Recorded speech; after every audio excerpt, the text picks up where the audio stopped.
حضرت ابو ہریرہ رضی اللہ تعالیٰ عنہ بیان فرماتے ہیں کہ رسول اللہ صلی اللہ علیہ وآلہ وسلم نے مجھے رمضان کی زکوٰۃ کی حفاظت پر مقرر فرمایا۔ رات میں ایک شخص اچانک میرے پاس آیا اور گلہ میں سے لپ بھر بھر کر اٹھانے لگا۔ میں نے اسے پکڑ لیا اور کہا کہ قسم اللہ کی میں تجھے رسول اللہ صلی اللہ علیہ وآلہ وسلم کی خدمت میں لے کر چلوں گا۔ اس پر اس نے کہا کہ اللہ کی قسم میں بہت محتاج ہوں، میرے بال بچے ہیں اور میں سخت ضرورت مند ہوں۔ ابو ہریرہ رضی اللہ تعالیٰ عنہ نے کہا اس کے اظہار معذرت پر میں نے اسے چھوڑ دیا۔ صبح ہوئی تو رسول اللہ صلی اللہ علیہ وآلہ وسلم نے مجھ سے پوچھا، اے ابو ہریرہ گزشتہ رات تمہارے قیدی نے کیا کیا تھا؟ میں نے کہا یا رسول اللہ اس نے سخت ضرورت اور بال بچوں کا رونا رویا، اس لیے مجھے اس پر رحم آ گیا اور میں نے اسے چھوڑ دیا۔ آپ صلی اللہ علیہ وآلہ وسلم نے فرمایا کہ وہ تم سے جھوٹ بول گیا ہے اور وہ پھر آئے گا۔ رسول اللہ صلی اللہ علیہ وآلہ وسلم کے اس فرمانے کی وجہ سے مجھ کو یقین تھا کہ وہ پھر ضرور آئے گا، اس لیے میں اس کی طاق میں لگا رہا، اور جب وہ دوسری رات آ کے پھر گلہ اٹھانے لگا تو میں نے اسے پکڑ لیا اور کہا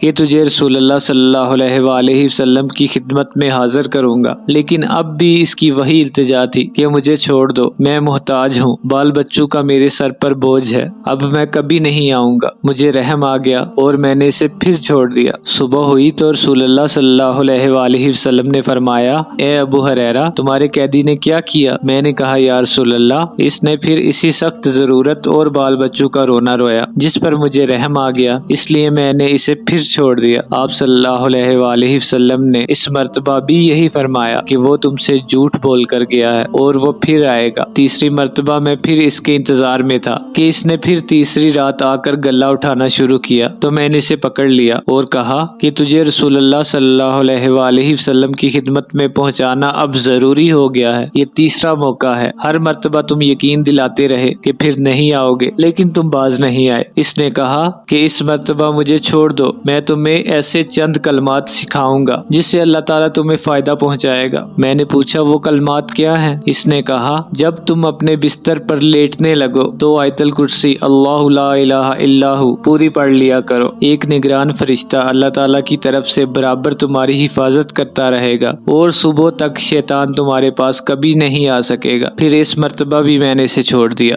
صبح ہوئی تو رسول اللہ صلی اللہ علیہ وآلہ وسلم نے دریافت فرمایا، گزشتہ رات تمہارے قیدی نے تم سے کیا معاملہ کیا؟ میں نے عرض کیا یا رسول اللہ اس نے مجھے چند کلمات سکھائے اور یقین دلایا کہ اللہ تعالیٰ مجھے اس سے فائدہ پہنچائے گا، اس لیے میں نے اسے چھوڑ دیا۔ آپ صلی اللہ علیہ وآلہ وسلم نے دریافت کیا کہ وہ کلمات کیا ہیں؟ میں نے عرض کیا کہ اس نے بتایا تھا کہ جب بستر پر لیٹو تو آیت الکرسی پڑھ لو۔ اس نے مجھ سے یہ بھی کہا کہ اللہ تعالیٰ کی طرف سے تم پر ایک نگران فرشتہ مقرر رہے گا اور صبح تک شیطان تمہارے قریب بھی نہیں آ سکے گا۔ نبی کریم صلی اللہ علیہ وآلہ وسلم نے فرمایا، اگرچہ وہ جھوٹا تھا لیکن تم سے یہ بات سچ کہہ گیا ہے۔ اے ابو ہریرہ تم کو معلوم بھی ہے کہ تینوں راتوں سے تمہارا معاملہ کس کے ساتھ تھا؟ انہوں نے کہا نہیں۔ نبی کریم صلی اللہ علیہ وآلہ وسلم نے فرمایا کہ وہ شیطان تھا۔ اللہ عز و جل ہمیں شیطان کے شر سے بچنے کی توفیق عطا فرمائے، آمین۔